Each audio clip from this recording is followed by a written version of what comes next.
क्यों हमारे पूर्वजों को सर्प की गिनती में गिना जाता है?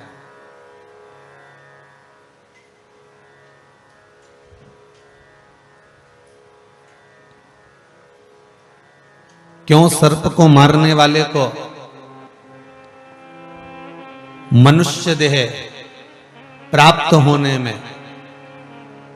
हजारों वर्ष तप करना पड़ता है, तब जाकर कहते 84 लाख योनियां मनुष्य को मिली है, पर मानव की देह आखिरी है, पर वो आखिरी देह तक पहुंच ही नहीं पाता, फिर जन्म लेना पड़ता है, फिर किसी योनि में, फिर किसी योनि में, फिर किसी योनि में पढ़ना पड़ता है, बारंबार पढ़ना पड़ रहा है, बारंबार जन्म लेना पड़ रहा है, बारंबार जाना पड़ रहा है।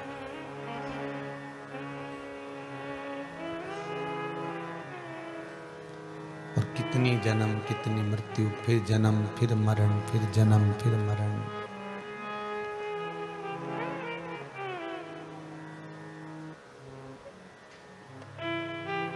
स्वप्न में सर्प दिख रहा है, सामने घर के सामने से सांप निकल गया, रास्ते से जा रहे थे सर्प निकल गया। अब आपने तो कह दिया गाड़ी चढ़ गई, पर उस गाड़ी में जितने बैठे हैं, दुनिया के लोगों को 84 लाख योनियां केवल एक बार काट कर फिर मनुष्य देह मिल जाती, 84 लाख योनियां काटते काटते काटते काटते फिर मानव की देह मिलेगी, इसको नहीं मिलेगी जितने गाड़ी के अंदर थे।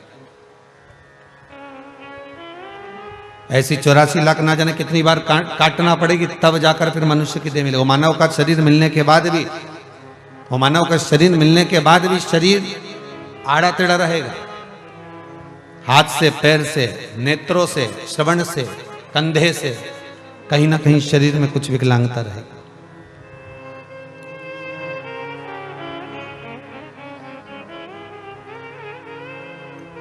छुड़वा दिए, आ जाओ, ले जाओ, इसको पकड़ कर ले जाओ, इसको कहीं दूर छोड़ देना, मारना नहीं हो, इतना तो कह सकते हो। फिर वो कुछ भी करे वो उसकी मर्जी, पर आप घर से जब जीव निकल गया, सर्प निकल गया और आपने कह दिया इसको मारना नहीं हो, इसको ले जाओ, छोड़ दो।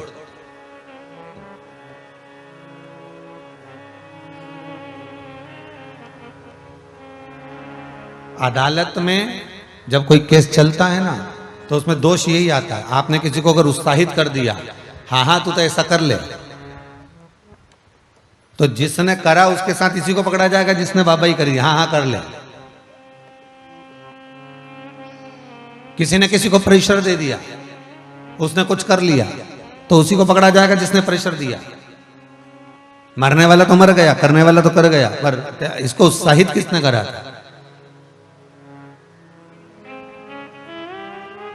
किसी ने कोई बेकार कर्म करने जा रहा है, उसको रोक भी दिया, तो उसका भी एक सुख है अदालत के अंदर, हाँ ठीक है इसने कुछ ज्ञान की बात कही, इसको ठीक है, इसको छोड़ा जाए।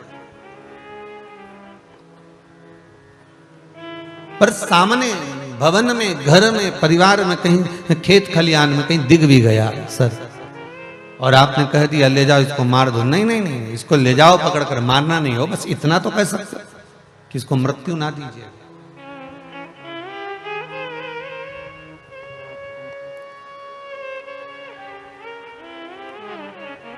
कितना दुख हुआ होगा वासुकी नाग को,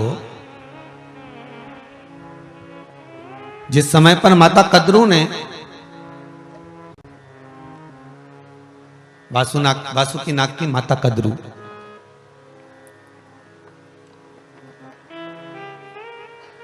जिसमें वासुकी नाग की माता कद्रू ने अपने पुत्रों से कहा वीनता के चक्कर में कि पुत्रों सुनो, कश्यप ऋषि की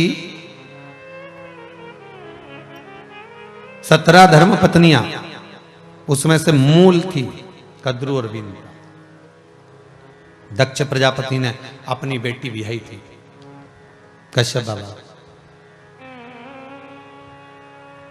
देखिएगा जरा, एक सर्प के भाव को देखिए, क्यों भगवान शंकर ने इसको गले में धारण कर कर रखा वासुकी नाग को।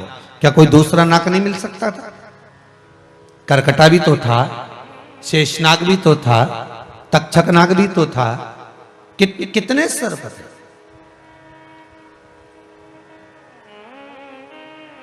पर वासुकी को धारण करने का शिव के पास सबसे मूल है कि आपका विश्वास और आपके हृदय की निर्मलता। शंकर का मूल सबसे मूल तत्व है उसकी निर्मलता। भगवान को एक नाम से पुकारा जाता है, भोला। क्या कहते हैं शिव को? भोला। भोला का मतलब क्या होता है? उसके भीतर का भोलापन। भाई थोड़ा बड़ा ही रिटर्न, उसका भोलापन। भोला का मतलब होता है निर्मल, इसके भीतर पाप नहीं, इसके भीतर कपट नहीं।